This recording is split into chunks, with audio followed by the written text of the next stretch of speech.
படித்ததில் பிடித்த சிறுகதை. ஒரு கிராமத்தில் ஏழை விவசாயி ஒருவன் வாழ்ந்து வந்தான். அவன் தன் வீட்டு தேவைக்காக தினமும் ஆற்றில் இருந்து தண்ணீர் எடுத்து வருவதை வழக்கமாக கொண்டிருந்தான். தண்ணீர் எடுத்து வர அவன் 2 பானைகளை வைத்திருந்தான். அந்த பானைகளை ஒரு நீளமான கம்பில் 2 முனைகளிலும் தொங்கவிட்டு தோளில் சுமந்து செல்வான். 2 பானைகளில் ஒன்றில் சிறிய ஓட்டை இருந்தது. அதனால் ஒவ்வொரு நாளும் வீட்டிற்கு வரும்பொழுதும் ஓட்டையுள்ள பானையில் பாதி அளவு நீரே இருக்கும். குறையில்லாத பானைக்கு தன் திறன் பற்றி பெரிய பெருமை. குறையுள்ள பானையை பார்த்து எப்பொழுதும் குறையும் கிண்டலும் செய்து கொண்டே இருக்கும்.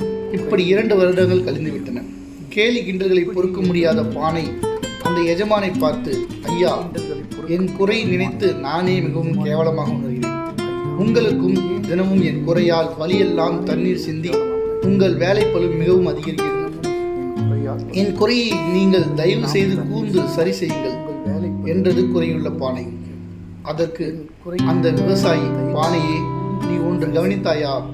நாம் வரும் பாதையில் உன் பக்கம் இருக்கும் அழகான பூச்செடிகள் வரிசையாய் கவனித்தியா? உன்னிடம் இருந்து தண்ணீர் சிந்துவது எனக்கு முன்பே தெரியும். அதனால்தான் வழிநெடுக பூச்செடி விதைகளை விதைத்து வைத்தேன். அதை நீ தினமும் சிந்திய தண்ணீரில் இன்று பெரிதாக வளர்ந்தது. எனக்கும் தினமும் அழகான பூக்களை தருகின்றன.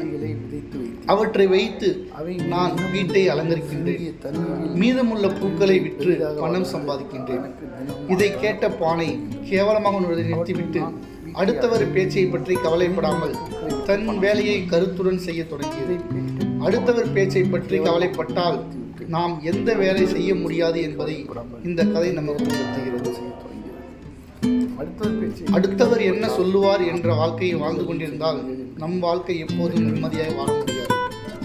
தேங்க்யூ ஃபார் வாட்சிங். கதை பிடிச்சிருந்தால் லைக் பண்ணுங்கள், ஷேர் பண்ணுங்கள், சப்ஸ்கிரைப் பண்ணுங்கள். மீண்டும் அடுத்த கதையில் சந்திப்போம்.